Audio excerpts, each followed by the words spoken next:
2025학년도 수능특강 과학기술 1, 인공지능과 기계학습. 자, 봅시다.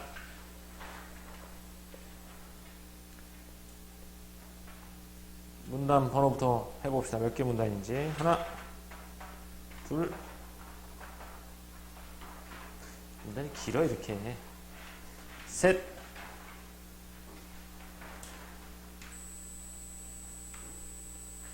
넷,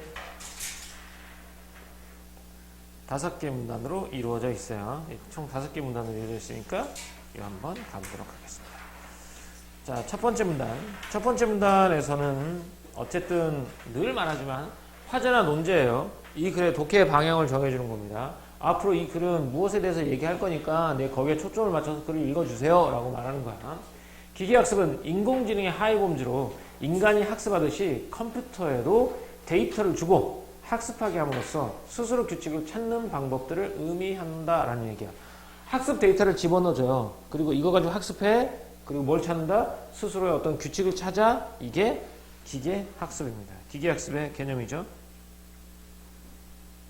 예를 들어 컴퓨터가 데이터를 학습하여 A라는 병에 걸린 사람은 대부분 열이 많이 나고 오한이 있고 구토 증상이 있다라는 규칙을 찾아 병을 진단하는 등의 방법이다 라고 했어요. 그럼 여기서 학습 데이터는 A 병에 걸린 사람들의 특징들을 다 거기다 집어넣을 거야. 그러면 그걸 보면서 A 병에 걸린 사람은 대부분 열이 많이 나고 오한이 있고 구토 증상이 있다라는 규칙을 발견해내는 것이겠죠. 여기는 기계학습인데 뭐 밑줄이 없을 수는 없으니까 여기 첫 번째에다가 밑줄을 한번 해보도록 하겠습니다. 여기는 기계학습의 개념입니다. 자, 그럼 여기 먼저 갖고 넘어갈게요. 기계학습의 개념. 인공지능의 하위범주. 인간이 학습하듯이 컴퓨터에도 데이터를 주고 학습하게 함으로써 스스로 뭘 찾게 하는가? 규칙을 찾게 하는 방법. 이게 기계학습입니다. 기계학습. 두 번째 문단 갑시다. 기계학습은 훈련 데이터 집합을 잘 표현하는 모델을 만드는 작업이다 라고 했어요. 기계학습은 어떻게 뭘 만드는 작업이래요? 모델을 만드는 작업이래요. 어떤 모델을? 훈련 데이터의 집합을 잘 표현하는. 그러니까 학습 데이터를 집어넣었을 때 걔네들 데이터를 잘 표현하는 모델을 만드는 작업이죠. 그러면 모델이 뭔데? 기계학습에서 모델은요, 현실 세계의 사물이나 사건의 본질적인 구조를 나타내는 것으로 현실 세계의 복잡한 현상을 추상화하여 단순화하여 모델로 표현한다라고 했어요. 그럼 모델은 있잖아. 현실 세계의 복잡한 것을 어떻게 추상화하고 단순화하는 것. 이게 모델이에요. 모델. 사람들은 이렇게 만들어진 모델이 뛰어난 일반화 능력을 갖고 있기를, 즉 새로운 입력 데이터에 대한 합리적 출력값을 생성하기를 기대한다라고 이제 사람들의 기대죠. 그럼 이 사람들의 기대는 뭘 하냐면 입력 데이터에 대한 합리적인 출력값을 생성하기를 기대하는 거지. 이 말을 다른 말로 바꾸면 뭐라고? 뛰어난 일반화 능력이라는 말하고 같은 말이겠죠. 얘네 두 개 같은 말이에요. 이게 사람들의 기대예요. 내가 어떤 데이터를 집어넣으면 걔네들을 뛰어난 일반화 능력, 즉 합리적으로 출력값을 생성하기를 바라는 거야. 이 일반화 능력이 뭔데? 복잡한 현상을 추상화하고 단순화할 수 있는 능력. 이게 일반화 능력인 거야. 이를 위해 이렇게 일반화 능력을 위해서 모델을 만드는 모델링 작업을 하면서 모델의 틀을 설정하고 훈련 데이터 집합을 잘 표현하는 파라미터의 값을 구한다라는 거야. 그럼 저런 모델을 만드는 작업이야. 저런 모델을 하기 위해서는 뭘 하냐? 첫 번째, 모델의 틀을 설정하고요. 모델의 틀을 설정하고요. 두 번째, 훈련 데이터 집합을 잘 표현하는 파라미터, 매개 변수를 구한다라는 거야. 이거 두 가지는 뭐라고요? 뭐 하기 위해서? 모델을 만드는 모델링이잖아. 그럼 이것도 얘네들을 만드는 게 모델이잖아. 이걸 잘하기 위해서는 모델의 틀을 설정하고 훈련 데이터 집합을 잘 표현하는 매개 변수 값을 구한다라는 거야. 이렇게 좀 더 가보자. 그런데 문제는 이게 문제점이 있어요. 그런데 문제는 모델링에 사용한 학습 데이터와 실제 현장에서 모델이 입력받은 데이터는 서로 다르다는 것이야. 내가 막 이거 공부시켰는데 실제 이제 투입되는 현장에서 받는 데이터랑은 두 개가 차이가 날 수 있다는 거야. 요거 차이가 날 수 있어요. 그럼 어떻게 되느냐? 일반화 능력이 떨어지는 모델이지. 그럼 얘기는 사람들이 기대하는 기대값과 떨어지는 거야. 일반화 능력이 뭐라고 했는데 합리적인 출력값을 생성해내지 못하는 것이잖아. 그러니까 복잡한 현상을 추상하고 단순하지 못하는 거지. 얘네들은 능력이 떨어지는 모델들은 학습에 사용한 입력에는 옳은 값을 도출하지만, 학습 데이터에는 옳은 값을 도출하지만 처음 보는 입력에는 엉뚱한 결과를 낼 수 있다. 어떻게? 일반한 능력이 떨어지니까 처음 보는 입력에는 엉뚱한 결과를 낼 수 있다는 거야. 그렇죠? 그럼 모델의 일반한 능력은 훈련 데이터의 양에 의해서 결정되는데, 모델의 파라미터 수에 대비하여 데이터의 양이 많을수록 일반화 잘하는 모델이 만들어진다라고 했고, 여기서는 일반화 능력은 훈련 데이터의 양에 의해서 결정된다라고 했죠. 그래요. 근데 문제점은 뭐냐? 훈련 데이터하고 실제 데이터가 다르다는 거야. 그래서 일반화 능력이 부족한 애들은 엉뚱한 데이터를 내기도 해. 그렇다면 능력 훈련은 일반화 능력 어떻게 하면 늘어지는데 훈련 데이터의 양에 의해서 결정된다는 거야. 모델의 매개변수 수에 대비하여 데이터의 양이 많을수록 일반화 잘하는 모델이 만들어진단 말이야. 그치? 이렇게 돼. 다음. 학습 데이터를 충분히 설명하지 못하도록 부족하게 학습이 되면 모델이 과소적합되었다고 한다는 얘기야. 모델이 과소적합. 이 말은 뭔데? 데이터를 충분히 설명하지 못하도록 부족하게 학습된 거야. 이걸 과소적합이라고 한단 말이야. 과소적합된 모델, 이게 뭐겠어? 매개 변수, 파라미터 수에 대비해서 데이터의 양이 많지 못하는 거야. 일반화를 잘 못 시켜. 이런 애들을 이제 과소적합됐다고 해. 과소적합된 모델로는 복잡한 문제를 해결하기 어렵다. 반대로 학습 데이터를 과하게 학습하게 하면 과하게 학습되면 데이터에 대한 오차는 감소하지만 전체적인 경향성에서 벗어난 데이터까지 고려하게 되어 실제 데이터에서는 일반화 성능이 떨어질 수 있다라고 했어. 그러면 여기서는 과소적합이고 또는 과하게 학습되는 경우도 있겠죠. 이렇게 어떤 일이 벌어지는지 하이라이트를 한번 해볼게요. 과소적합된 모델은 복잡한 문제를 해결하기 어렵고요. 과하게 학습된 것들은요, 오차는 감소합니다. 이게 장점이죠. 하지만 경향성에서 벗어난 데이터까지 고려하게 되어 실제 데이터에서는 경향성에서 벗어난 데이터까지 고려하게 돼서 일반화 성능이 떨어질 수 있다라고 나오겠죠. 너무 과하게. 이걸 과적합되었다고 한다라고 나와 있는데, 원래는 과적합이 네모여야 되는데 선생님이 한 페이지 안에 다 하고 싶었어. 그래서 여기다 과하게 학습에다 네모 친 거야. 니네는 여기다 네모 치면 되겠죠? 과적합. 그러면 이제 과적합이냐? 이런 과적합 문제를 해결하기 위한 방법이 있대요. 해결하기 위해서는 모델을 단순화하는 정칙화. 그 다음 학습 과정에서 학습 데이터의 일부를 떼어내어 학습에는 사용하지 않고 모델의 성능 검증으로 사용하는 검증 같은 기법이 있다라고 했죠. 해결하기 위해서. 이렇게 해결하기 위한 방법, 정칙화, 검증 두 가지가 있죠. 자, 됐습니까? 다시 앞으로 넘어갈게요. 앞으로 넘어가서 그 구조 다시 한번 볼게. 한 번만 가보자. 여기서는 기계학습은 훈련 데이터 집합을 잘 표현하는 모델을 만드는 거야. 그래서 이제 모델을 만드는데, 모델은 이제 어떤 것이 가장 사람들이 저 모델은 어떤 것으로 기대하냐면 현실 세계의 복잡한 현상을 추상하고 단순한 모델이야. 그건 곧 뛰어난 일반한 능력을 갖고 있기를 사람들이 기대하는 거고, 뛰어난 일반한 능력이란 입력 데이터에 대한 합리적인 출력값을 만들어내는 거라는 거야. 이런 모델을 만들기 위해서는 모델의 틀을 설정하고요. 훈련 데이터 집합을 잘 표현하는 오늘 저는 점심 마라탕인가? 파라미터 값을 구하게 되는 거야. 그래서 이제 문제는 근데 문제가 생기죠. 모델링에 사용한 학습 데이터와 실제 현장에서 모델이 입력받는 데이터는 서로 다르다는 거야. 다르기 때문에 능력이 떨어지는 모델은 처음 보는 입력에는 엉뚱한 결과를 낼 수 있다는 거지. 그럼 모델의 일반화 능력을 높이려면 어떻게 되느냐?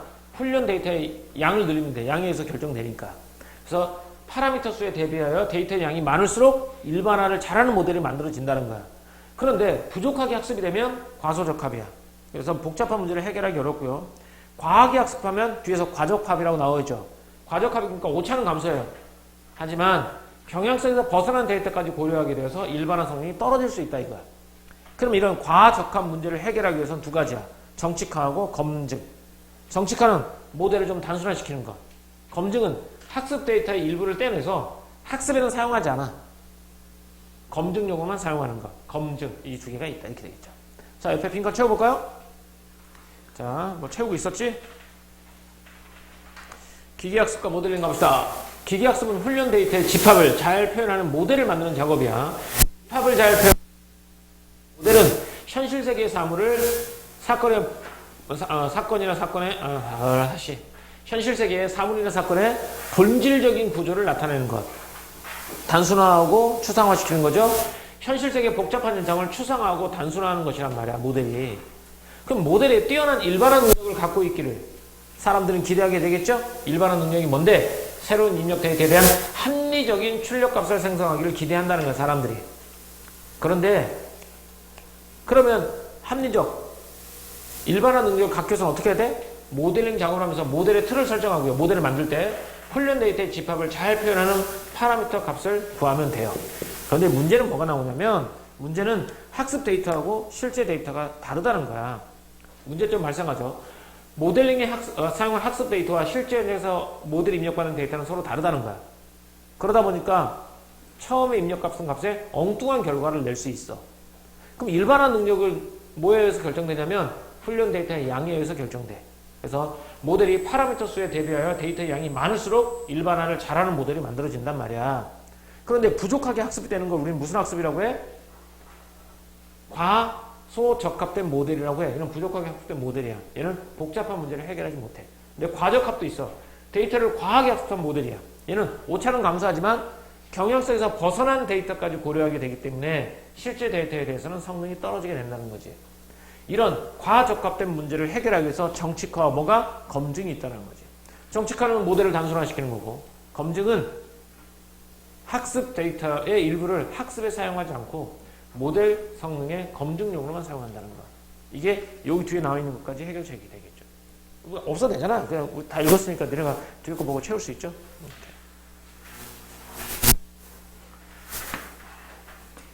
자, 그렇죠? 다음 갑시다.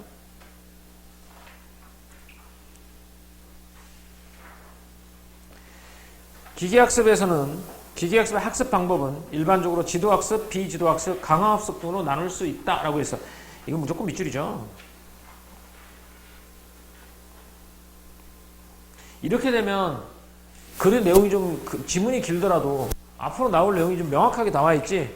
그렇지? 여기서 뭐가 나오겠어? 지도학습 나오고 비지도학습 나오고 그 다음에 뭐가 나오겠어? 강화학습이 나오겠죠?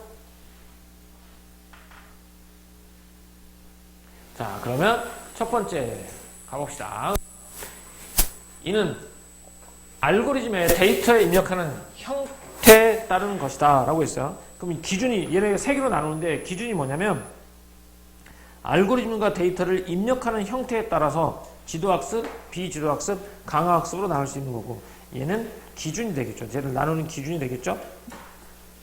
먼저 지도학습은 네모칠게.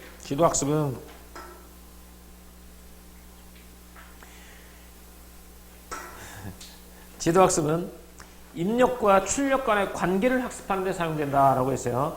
입력과 출력 간의 관계를 학습하는 데 사용한다는 거야. 입력과 그에 해당하는 출력이 쌍으로 주어진 훈련 데이터 집합에서 입력과 출력 간의 함수 관계를 배운다라고 했어요. 이렇게 얻어진 함수가 모델인데 모델은 새로운 입력에 해당하는 출력을 예측하는 데 사용된다라고 되어 있죠. 여기서 이제 지도학습에 대해 있어요. 한번 해볼까요? 입력과 출력 간의 관계를 학습하게 됩니다. 그렇죠? 이것도 이제 잘 모르겠다면 자꾸 순서를 매겨보는 것도 좋아. 구분하고. 그러면 글의 내용이 내신이니까 그러면 글의 내용을 좀 더 이해할 수 있게 됩니다. 한번 해볼게요. 첫 번째, 입력과 그에 해당하는 출력이 쌍으로 주어진 훈련 데이터 집합에서 입력과 출력 간의 함수 관계를 배우게 됩니다. 이게 1이에요. 이렇게 해서 얻어진 함수가 곧 뭐가 되는 거야? 모델이 되는 거야. 그러면 이 모델은 어디에 사용된다고? 모델은 새로운 입력에 해당하는 출력을 예측하는 데 사용된다는 거야. 어떤 이게 입력이 됐어. 이건 뭐다? 라고 출력하는 데 사용된다는 거야. 그럼 지도학습의 대표적인 문제풀이 한번 가볼까요? 지도학습으로 수행하는 대표적 문제풀이는 패턴 분류가 있는데요. 예를 들어서 볼게요. 이런 지도학습으로 수행하는 대표적인 문제풀이로 패턴 분류가 있어요. 그럼 여기서 입력에 따른 출력값을 예측하는 것이 뭐라고? 지도학습이라고 했죠. 입력에 대한 출력값을 예측하는 게 지도학습이야. 그러면 패턴 분류 문제는 입력은 뭐에 해당하는? 입력은 패턴의 표현이야. 어떤 패턴을 보여주는 거야.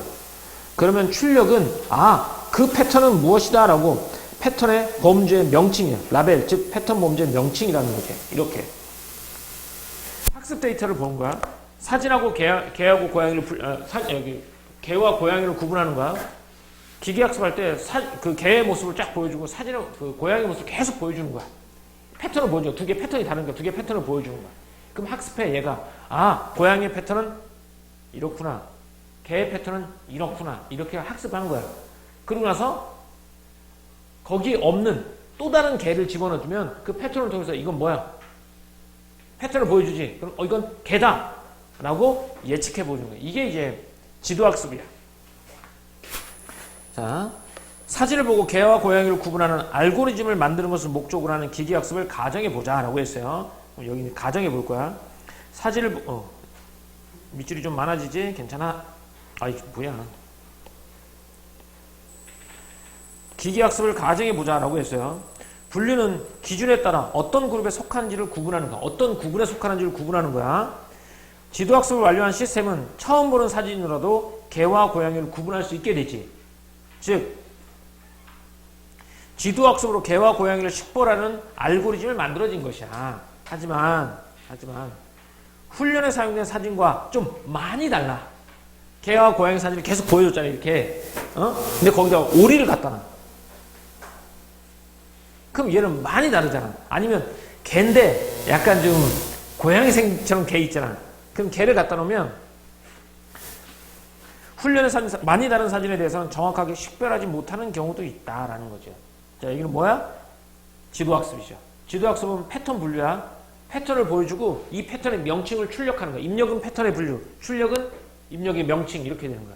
개와 고양이 사진을 막 보여주고 분류하게 만들어. 또 다른 사진을 딱 갖다 놨을 때 이건 개, 고양이 이렇게 정확하게 분류해내는 거야. 이게 지도학습이죠. 지도학습 알고리즘 하나인 KNN 분류 알고리즘은 이라고 하죠. 뭐에 대해서? 지도학습 알고리즘 하나인 KNN 분류 알고리즘이죠.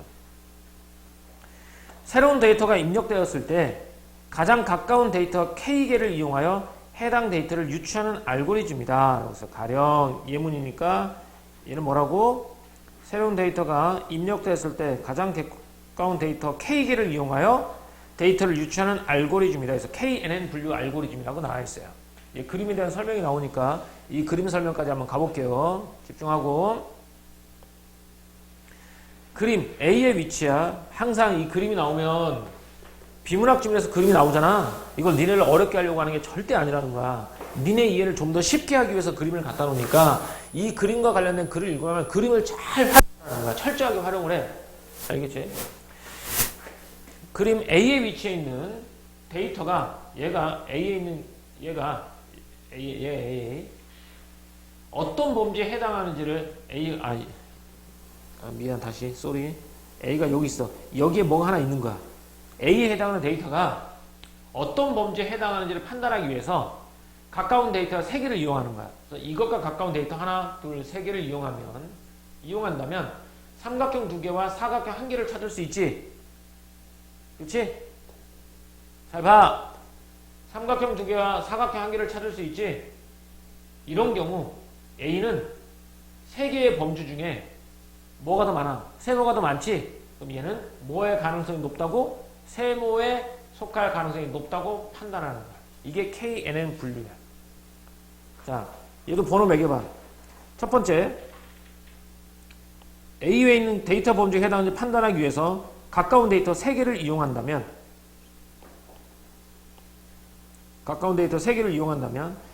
삼각형 2개와 사각형 1개를 찾을 수 있지. 이런 경우 A는 삼각형 범죄에 속할 가능성이 높다고 판단하는 거야. 물론 실제 시험에서는 이거 1, 2, 3 안 해도 돼. 수능 이거 언제 쓰겠냐. 필요하면 여기 찾아가면 되지. 그러니까 우리 이제 머릿속에 자꾸 이 내용을 기억해야 되니까. 어쨌든 내신에 나오는 건데 이거 머릿속에 기억해야 되잖아. 그래서는 좀 분류해 주는 게 좀 더 기억이 잘 돼요.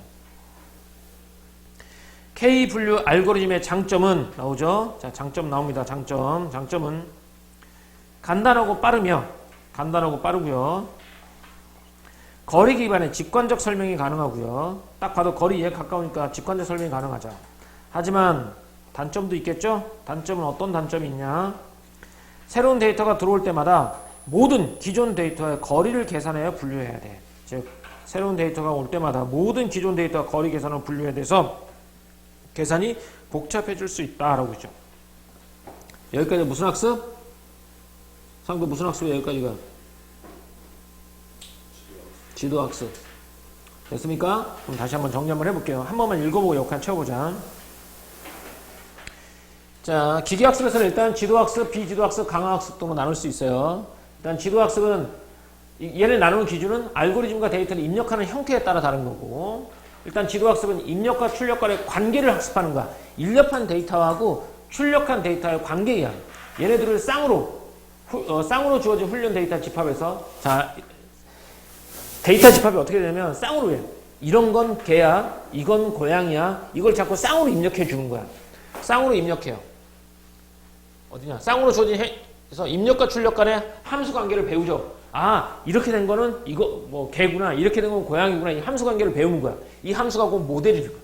이렇게 되는 함수가 모델인데, 모델은 새로운 입력에 해당하는 출력을 예측하는 데 사용돼요. 그래서 훈련 데이터가 아니야. 새로운 데이터를 갖다 냈을 때 함수 관계를 통해서 이건 개다, 라고 고양이다 라고 출력하게 만드는 거야. 지도학습으로 사용하는 대표적인 문제풀이로는 패턴 분류가 있어.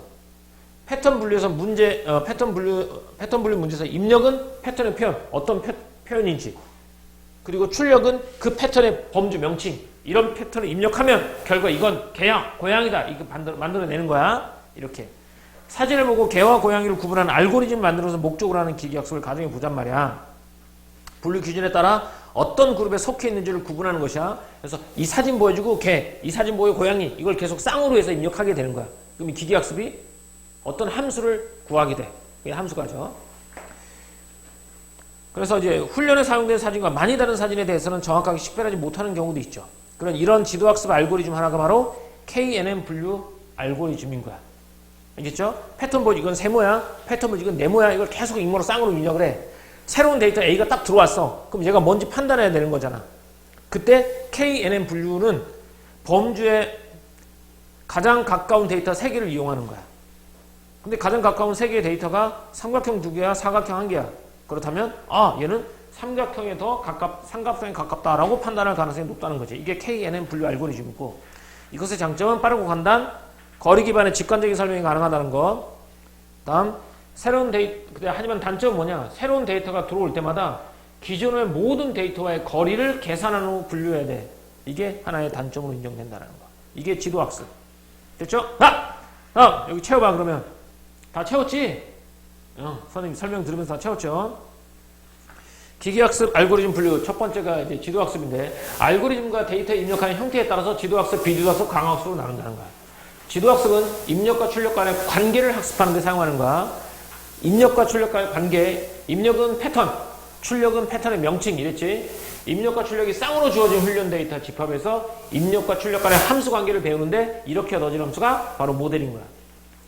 모델은 새로운 입력에 해당하는 출력을 예측하는 데 사용한다라고 본 거야.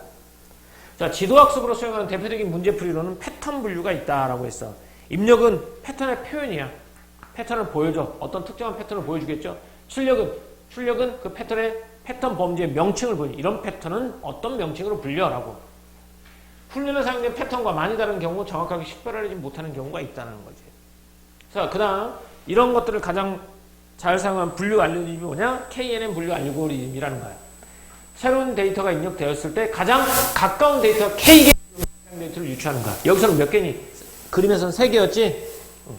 장점, 빠르고 간단, 거리 기반의 직관적인 설명이 가능. 단점, 새로운 데이터가 들어올 때마다 기존 모든 데이터와의 거리를 계산하는 분류해야 돼. 그래서 좀 얘는 단점이 되겠지? 자, 그림 설명합니다. A에 위치해 있는 데이터의 범주를 확인하기 위해서 가까운 데이터 3개를 이용하죠. 갔더니 삼각형 2개, 사각형 1개를 찾았어. 그렇다면 A는 뭐의 범주에 속할 가능성이 높다고 판단해? 삼각형에 속할 가능성이 높다고 판단하는 거야. 됐죠? 이게 KNN 분류 알고리즘이었습니다. 됐죠? 지도학습. 그 다음 뭐 가볼까? 비지도학습 가볼게요.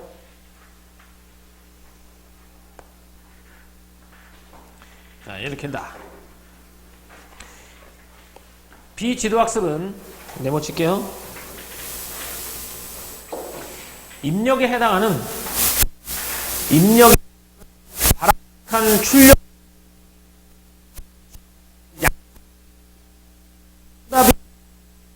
데이터의 특성을 학습하는 방법이다 라고 했어요. 이게 비지도학습이에요.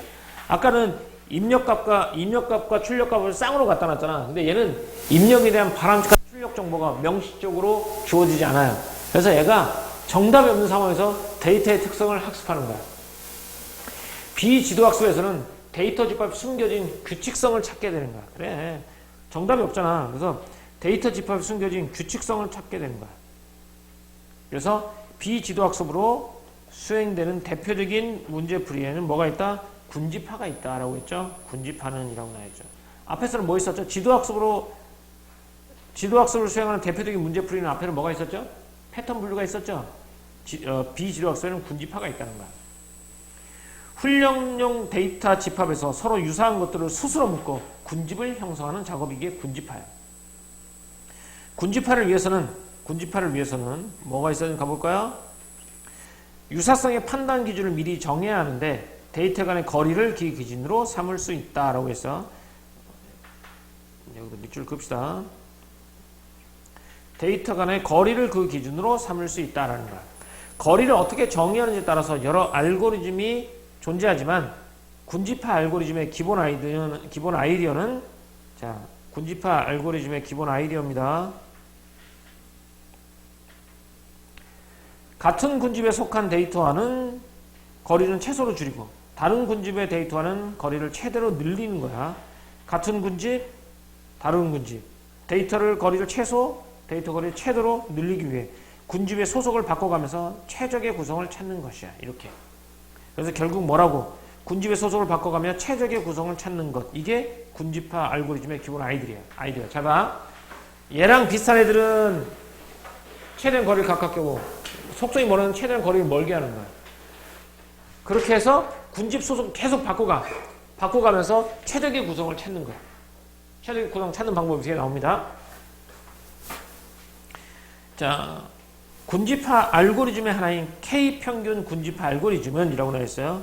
K평균 군집화 알고리즘 한번 볼게요. 어떻게 되는지. 번호를 한번 매겨보자. 주어진 데이터가 K개의 군집으로 묶는 알고리즘이다. 임의의 K개의 데이터를 선택하여 그것을 각 군집의 중심으로 설정한다. 가볼게요. 1. 임의의 K개를 선택하여 그것을 각 군집의 중심으로 설정한다. 그래서 K평균 군집하인데 K가 3개일 수도 있고 4개일 수도 있잖아. 만약에 3개라면 임의의 데이터 3개를 만들어내는 거야. 그래서 3개를 아무거나 만들어놔. 3개를 만들어요. 그리고 모든 데이터를 가장 가까운 중심에 있는 군집으로 할당합니다. 3개의 데이터에서 3개를 할당해요. 얘는 가까운 애 이만큼, 얘는 가까운 애 이만큼, 얘는 가까운 애 3개. 할당하겠지? 3개를 할당합니다. 할당한다. 이거 두 번째겠죠?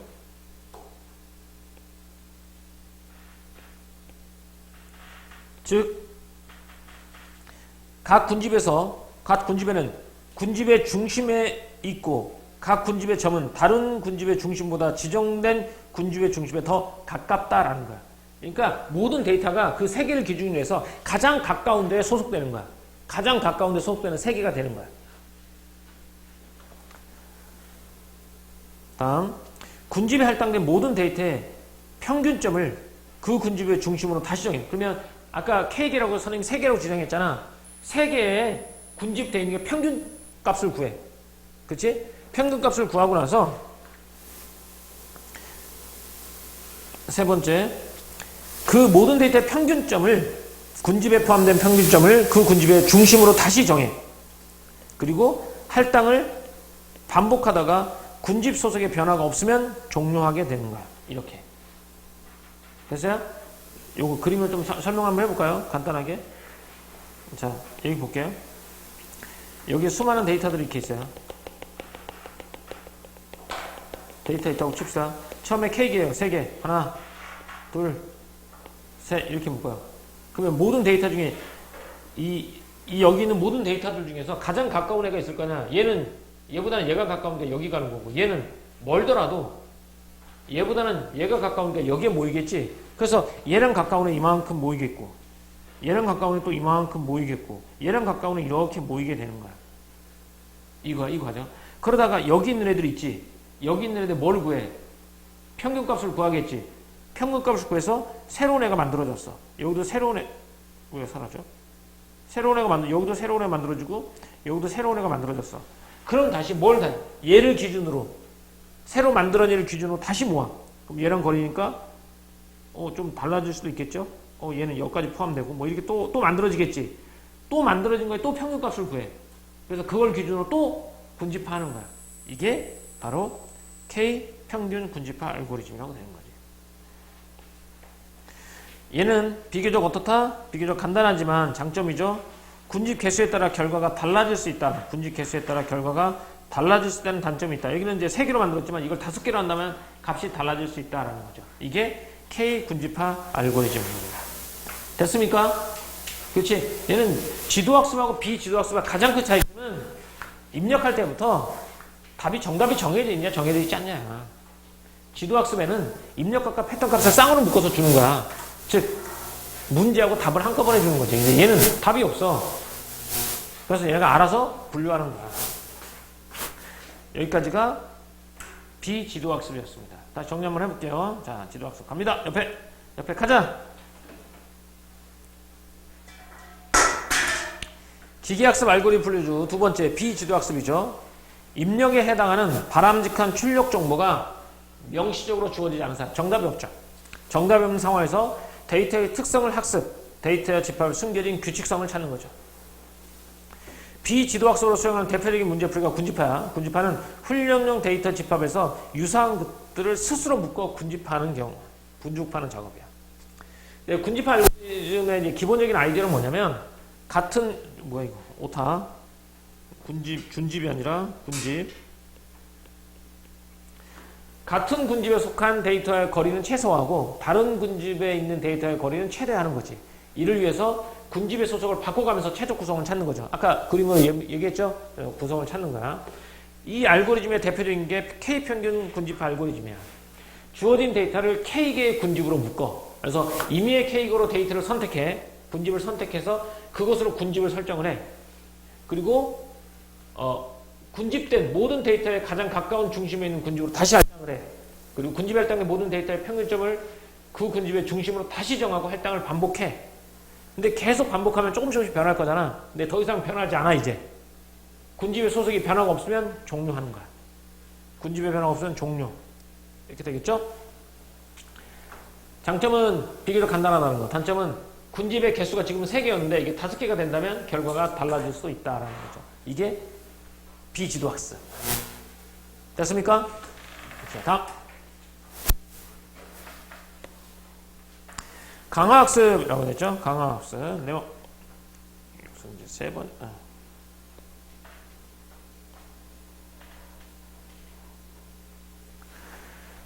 바람직한 행동 패턴을 학습하는 알고리즘이다라고 했어요. 얘는 행동 패턴이야. 바람직한 행동 패턴. 어떻게 행동하는 것이 바람직한 것이다라는 거지.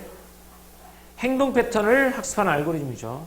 강화학습의 환경은 에이전트가 처할 수 있는 상태. 자, 환경이니까 어떤 환경인지 가볼게요. 환경에는 어떤 환경들이 있냐면 첫 번째, 에이전트가 처할 수 있는 상태. 각 상태에서 탐색할 수 있는 행동에 따른 상태 변화, 그리고 보상, 이것으로 정의된다라는 거야. 에이전트가 성한 처음에 상태가 있겠죠. 상태. 그리고 여기서 내가 이렇게 행동할 수도 있고 이렇게 행동할 수도 있겠죠. 선택해서 행동. 그럼 이렇게 행동하면 어떤 변화가 일어나고 이렇게 행동하면 어떤 변화가 일어나겠죠? 변화. 그리고 그로 인한 보상. 이게 강화학습에서 주어지는 환경인 거예요. 이렇게. 바람직한 행동이에요. 그래서 어떻게 행동하는 것이 보상이 크구나 라는 거잖아. 그래서 바람직한 행동 패턴을 학습하는 알고리즘이죠. 이런 환경에서 에이전트는 어떤 걸 학습해야 되냐면 에이전트가 학습하는 내용은 간단해요. 이런 환경에서 누적 보상을 최대한 행동 패턴을 학습해야 돼. 어떻게 가는 게 누적 보상이 가장 큰 데를 선택해야 되는 거야. 하지만 문제가 있어요. 하지만 문제는 어떤 행동을 선택했을 때 보상이 즉시 일어나면 계산하기 편한데 즉시 안 일어나는 거야. 지능적 에이전트는 시작부터 종료까지 누적 보상을 최대화하는 순서, 즉 궤적을 배워야 하는데 강화학습이란 매 상태에서의 누적 보상의 기대값을 배우는 것이야. 한 상태의 누적 보상 기대값 계산은 이 상태에서 출발한 모든 궤적을 감안해야 한단 말이야. 이때 분기점마다 모든 경우를 따져봐야 되기 때문에 경우의 수가 기하급수로 증가하므로 감안해야 될 궤적의 수가 너무 많다는 거지. 쉽게 말하면 이것도 그림으로 좀 설명을 해볼까요? 자, 에이전트가 처해진 환경, 얘가 선택할 수 있는 게 있을게요. 처음에 선택할 수 있는 게 3개가 있다고 쳐봅시다. 자, 내가 선택할 수 있는 거예요. 에이전트. 선택할 수 있어요. 근데 여기에 또 몇 개가 있어요? 여기에 또 3개가 있어요. 여기에 또 몇 개가 있어? 여기에도 3개가 있고, 여기에도 3개가 있어요. 그렇죠? 근데 또 여기에도 몇 개가 있어? 여기도 3개가 있고, 여기도 3개가 있고, 여기도 3개가 있다고 쳐봅시다. 여기에 3개가 있고, 쳐봐. 이렇게. 각각 3개가 있다고 쳐. 이렇게. 자, 이거예요. 첫 번째, 얘가 처한 상황이죠. 상황이잖아요, 상황. 상태. 그 다음에 얘가 행동. 얘가 일로 갈 수도 있고, 일로 갈 수도 있고, 일로 갈 수도 있죠. 행동이죠. 그 다음에 행동이 있다면 변화지. 변화할 때 일로 갔을 때 내가 얻을 수 있는 보상이잖아. 근데 이게 왜 크냐면, 얘는 최종의 예상되는, 봐봐. 어떤 환경 에이전트는 누적 보상을 최대화하는 거잖아. 내가 일로 갔을 때 누적 보상이 최대가 어디가 되는지, 일로 갔을 때 최대가 되는지. 그러면 각각의 여기서 일로 갔을 때, 일로 갔을 때, 일로 갔을 때, 또 여기서 일로 갔을 때, 이거 각각의 값을 다 계산해야 된다는 거야. 그래서 이거 보고 생각해봐. 어떤 행동을 선택했을 때, 일로 선택했을 때 보상이 즉각 나타나는 게 아니야. 시작부터 종료까지의 누적 보상을 최대화하는 행성서 궤적을 배워야 하기 때문에 매 상태에서 일로 갔을 때 누적 보상 기대값을 배우는 거야. 그래서 한 상태에서 누적, 여기 가면 얼마가 아니야. 여기 갔을 때 여기까지 싹 다 계산해야 돼. 각각의 경우를 다. 그래서 한 상태에서 누적 보상 기대값 계산은 이 상태에서 출발한 모든 궤적을 다 감안해야 된다는 거야. 3 곱하기 3 곱하기 3 곱하기 3이냐? 이렇게 되는 거냐? 그치? 일로 가면 3개야. 3 곱하기. 아무튼 확률을, 이거 다 경우의 수를 다 계산해야 된다는 거지. 이때 분기점마다 모든 경우를 다 따져봐야 하기 때문에 경우의 수가 기하급수적으로 증가하므로 감안해야 될 궤적 수가 매우 많다. 이게 단점으로 됩니다. 도현아, 이해되냐 이거? 왜 복잡한지? 누적이야. 일로 갔을 때 일로 가자마자 여기에 10, 여기서 일로 갔어? 너 10 줄게. 일로 가서 10 줄게. 일로 가서 10 줄게. 이렇게 하는 게 아니라 직접 주는 게 아니야. 일로 가면 여기 가면 또 여기도 10, 여기도 10, 여기도 10 이렇게 계산해 보는 거야. 근데 여기는 처음 출발할 때 모든 경우에서의 값을 다 계산해 봤을 때 어디가 제일 큰지, 또 거기로 갔을 때 또 거기에서 또 계산했을 때 어디로 가는 게 가장 큰지, 이걸 즉각적으로 주는 게 아니라 처음 출발부터 끝까지 갔을 때 누적 점수를 다 계산해야 돼. 그러니까 경우의 수가 너무 많아지니까 힘들어져. 계산이 복잡해져. 자, 이게 강화학습이죠. 자, 강화학습 가볼게요. 강화학습은 바람직한 행동 패턴을 학습하는 알고리즘이죠. 강화학습 환경은 에이전트가 정할 수 있는 상태, 그리고 에이전트가 상태 선택할 수 있는 선택, 그 다음에 상태 변화, 그리고 보상, 이렇게. 이런 환경의 에이전트는 누적 보상을 최대화하는 행동을 패턴을 학습하는 거야. 누적 보상. 문제점은 행동에 내가 이렇게 선택하면 바로 주어지는 게 아니야. 즉시 일어나지 않는다는 거. 시작부터 종료까지 누적 보상을 최대화하게 궤적을 학습하는 거야. 이렇게 궤적을 그리는 거야. 최대 학습하도록. 그러면 매 상태에서 누적 보상의 기대값을 배우는 거야. 매 상태에서 이렇게 갔을 때 끝까지 이 길을 선택했을 때 갈 수 있는 경우수에서 최대로 될 수 있는 보상의 기대값을 배우는 거야. 한 상태에서 누적 보상 기대값 계산은 이 상태에서 출발한 모든 궤적을 감안해야 되는 거야. 딱 가서 일로 갈 때, 일로 갈 때, 일로 갈 때, 또 일로를 다. 그래서 분기점마다 모든 경우를 따지기 때문에 경우의 수가 기하급수적으로 증가하고, 그래서 감안해야 될 궤적의 수가 너무 많다. 이거죠. 이게 강화학습의 문제점이 될 수 있겠죠. 이렇게. 자, 이렇게 해서 기계학습을 한번 알아봤습니다. 다시 한번 정리 한번 해볼게요. 앞에서부터. 자, 기계학습의 개념을 설명했죠? 개념 설명했고, 기계학습은 훈련 데이터를 잘 표현하는 모델을 만드는 작업이에요. 그 모델이 어떤 모델이 좋은 모델이냐? 현실 세계의 복잡한 현상을 추상하고 단순화한 거고요. 우리는 그거를 뛰어난 일반화 능력이라고 합니다. 그래서 사람들은 그걸 합리적인 출력값을 생성했다라고 말하는 거죠. 이 모델을 만들기 위해서는 모델의 틀을 설정하고 훈련 데이터 집합을 잘 표현하는 파라미터, 매개 변수 값을 구합니다. 근데 문제는 모델링에 사용한 학습 데이터와 실제 현장의 데이터가 서로 다를 수가 있다는 거야. 그래서 능력이 떨어지는 모델은 엉뚱한 결과를 낼 수 있다는 거지. 그러면 능력을 높이면 되잖아. 일반화 능력을 높이면 되지. 그 일반화 능력을 높이는 건 바로 데이터의 양에 따라 결정이 되죠. 그래서 매개 변수에 따라서 데이터의 양이 많으면 돼요. 근데 학습이 부족하게 됐어요. 데이터의 양이 적어. 그럼 과소 적합이죠? 그럼 복잡한 문제를 해결할 수 없어요. 근데 데이터의 양이 많아. 그래서 과하게 학습된 과적합이 되죠. 과적합이 되면 어떻게? 오차는 감소하게 되지만 경향성에서 벗어난 데이터까지 고려하기 때문에 성능이 떨어질 수 있어요. 그래서 이렇게 과적합 됐을 때 이 문제를 해결하는 방법은 정칙화와 검증이 있어요. 정칙화는 학습 모델을 단순화하는 거. 검증은 학습 데이터의 일부를 떼어내서 학습에 사용하지 않고 검증용으로만 사용하는 경우. 이렇게. 자, 여기까지가 이제 모델을 만드는 모델링이었고요. 그럼 기계학습에서는 일반적으로 지도학습, 비지도학습, 강화학습 나누는데 기준은 알고리즘과 데이터를 입력하는 형태에 따라 다른 거야. 그러면 지도학습, 입력과 출력 간의 관계를 학습하는 거야. 그래서 입력값과 출력값을 쌍으로 집합을 주어주는 거야. 이렇게 해서 얻어지는 함수를 계산하는데, 함수 관계를 배우는데 이 함수가 모델이 되는 거고, 모델은 새로운 입력에 해당하는 출력값을 예측하는 것이야. 대표적인 게 패턴 분류야.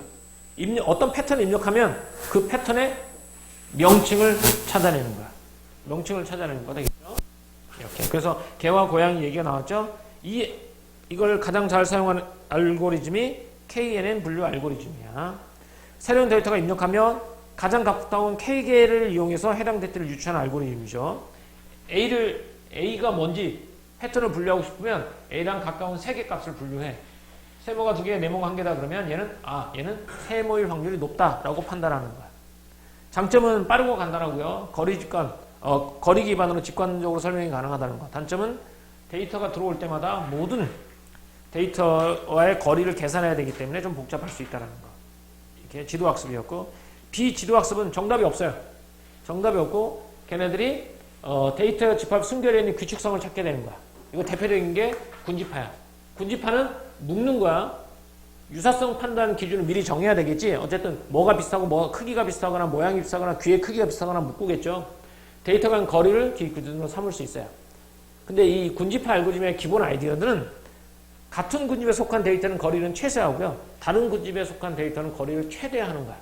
이걸 반복해서 군집을 바꿔가면서 최적의 구성을 찾는 거죠. 이게 대표적인 게 K 평균 군집 알고리즘이고요. K라고 했으니까 K는 개수예요. 몇 개의 데이터로 임의의 점을 만들 것이냐, 군집의 중심으로 몇 개를 만들 거냐가 K야. 그래서 임의로 K개의 데이터를 선택해서 그것을 각 군집으로 설정합니다. 모든 데이터를 거리 기반으로 그 3개로 분류를 해요. 그래서 그 군집의 평균값을 구해서 걔를 새로운 군집으로 만들어내고 또 거기서 또 군집화를 해. 또 거기서 평균값을 구하고 새로운 군집으로 만들고 또 모아. 이렇게 해서 할당을 반복하다가 군집의 소득이 변화가 없다? 그러면 종료. 이렇게. 장점은 비교적 간단. 단점은 군집의 개수에 따라서 결과값이 달라질 수 있다. 이렇게 되는 거고. 강화학습은 바람직한 행동 패턴을 학습하는 알고리즘. 어떻게 행동하는 것이 바람직한가? 얘한테 주어지는 것은 일단 상태. 내가 선택할 수 있는 게 몇 개가 있는지. 그리고 여기서 뭘 선택할 수 있는지. 선택하면 어떤 변화가 생기고 거기에 따른 보상이 얼마인지. 여기서 누적 보상이 최대가 되는 점을 찾아가는 행동 패턴. 맞죠? 하지만 문제는 선택의 보상이 즉시 일어나지 않는다는 것. 그래서 누적 보상을 최대화하는 행동, 궤적을 배우는 것이야. 이렇게 되겠죠? 장점은